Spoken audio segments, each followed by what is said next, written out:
Ang lalim naman doon. Wala lang. Vlog ako, guys. Practice lang. Hindi ko alam kung anong sasabihin ko pa rin.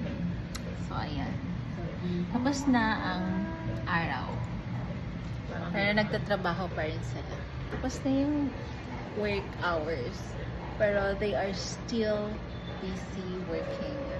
Ganyan sila kasipag. Ganyan kasipag ang mga teachers. Nox! Talaga ba? So, I'm so haggard already.